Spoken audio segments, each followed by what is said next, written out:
వచ్చి మన వదిన ఉంటది. వదిన గారికి అందరికీ కూడా పేరు పేరున మీడియా మిత్రులకి పోలీసు వారికి హృదయపూర్వకంగా నమస్కారాలు తెలియజేస్తూ మరి ఈ రోజు మన భారతదేశాన్ని పాలిస్తున్నటువంటి నరహంతక ప్రధాని నరేంద్ర మోడీ గారు మరి వాళ్ళ బీసీ ప్రధానమంత్రి అని చెప్పుకుంటూ 11 సంవత్సరాల కాలం నుంచి దేశాన్ని పాలిస్తూ ఇటు ఒకవైపు ఆపరేషన్ కగార్ పేరుతోటి నల్ల చట్టాల రైతులకు వ్యతిరేకంగా నల్ల చట్టాల పేరుతోటి అనేక రకాలుగా దేశ ప్రజలను హింసిస్తా ఉంటే ఇవాళ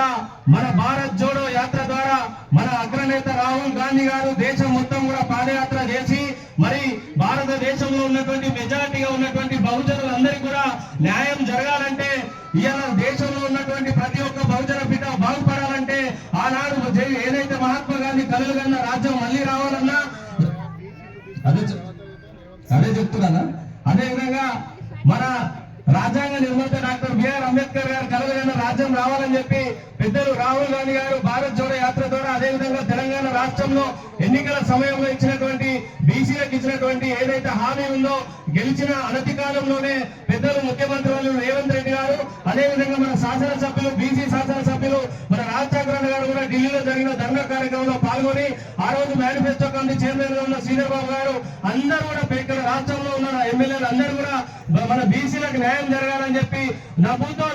అనే విధంగా దేశ చరిత్రలోనే బీసీలకు 42% రిజర్వేషన్ అసెంబ్లీలో ప్రవేశపెట్టి ఇవాళ ఎన్నికల హామీలో ఇచ్చినటువంటి హామీని నిలబెట్టుకున్నటువంటి తెలంగాణ రాష్ట్ర ప్రభుత్వం ఇవాళ చరిత్రలో నిలబడ్డది. అదేవిధంగా దేశవ్యాప్తంగా కూడా కులగణన చేయడం కోసం దేశ ప్రధాని నరేంద్ర మోడీ మెడలు వంచి కేంద్ర ప్రభుత్వం మెడలు వంచడంలో ఇవాళ రాహుల్ గాంధీ గారు సక్సెస్ అయ్యారు. ఇవాళ దేశవ్యాప్తంగా కూడా కులగణన చేస్తారంటే దానికి రోల్ మోడల్ రేవంత్ రెడ్డి గారి ప్రభుత్వమే మన కాంగ్రెస్ ప్రభుత్వం అని తెలియజేస్తూ సమయం చాలా తక్కువ ఉన్నది. చాలా విషయాలు రాష్ట్రాల గురించి చెప్పాలని ఉంది కానీ సమయం లేదంటున్నారు. అన్న కాబట్టి ఒక 2 నిమిషాలు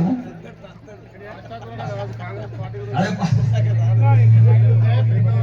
2 నిమిషాలన్నా మనందరం మన నీళ్లు మనకు కావాలని చెప్పి ఆ రోజు 2018లో రాజన్నతో మాట్లాడి ఇదే కుక్కలగూడు మన 2 మండలాలు కూడా పెద్ద ఎత్తున పాదయాత్ర చేసి రాజశేఖర రెడ్డి గారి హయాంలో బండలవాగు ప్రాజెక్టుకు నిర్మాణం చేస్తే 10 ఏళ్లు పాలించిన దొరల గడిల పాలన వాళ్ళు విస్మరిస్తే మళ్ళీ రాజన్న గెలిచినటువంటి అనతి కాలంలోనే 9 రోజులలో సబ్ స్టేషన్ పూర్తి చేసి ఇవాళ ముడినీరు ఎత్తిపోతల పథకం బండలవాగు నీళ్లు తీసుకురావడం కోసం అటు పక్కన విజయన్న ఇటు పక్కన మంత్రి గారు శ్రీధర్ బాబు గారు హైదరాబాద్ లో వేణున్న గారు రాష్ట్రాపురంగా నిద్రలేని రాత్రులు గడిపి అక్కడ మంత్రులను ఒప్పించి మెప్పించి అనతి కాలంలోనే ఖమ్మం నుంచి మనకు అనఫిషియల్ గా మోటార్లను తీసుకొచ్చి బిగించి ఇవాళ రైతులు 2 పంటలు పండించుకోవడానికి ఇవాళ అన్నదాతకు అండగా నిలబడినటువంటి నాయకులు. ఎందుకంటే కాంగ్రెస్ పార్టీకి ఓటేస్తే ఆ ఓటు వేస్ట్ కాదని చెప్పి కాంగ్రెస్ పార్టీకి ఓటేస్తే మన బతుకులు బాగుపడతాయి, దేశానికి అన్నం పెట్టే రైతులకు అండగా నిలబడతారని చెప్పి ఇవాళ చేసి చూపించినందుకు హృదయపూర్వకంగా ధన్యవాదాలు తెలియజేస్తూ అవకాశం ఇచ్చినందుకు ప్రత్యేక ధన్యవాదాలు. Thank you.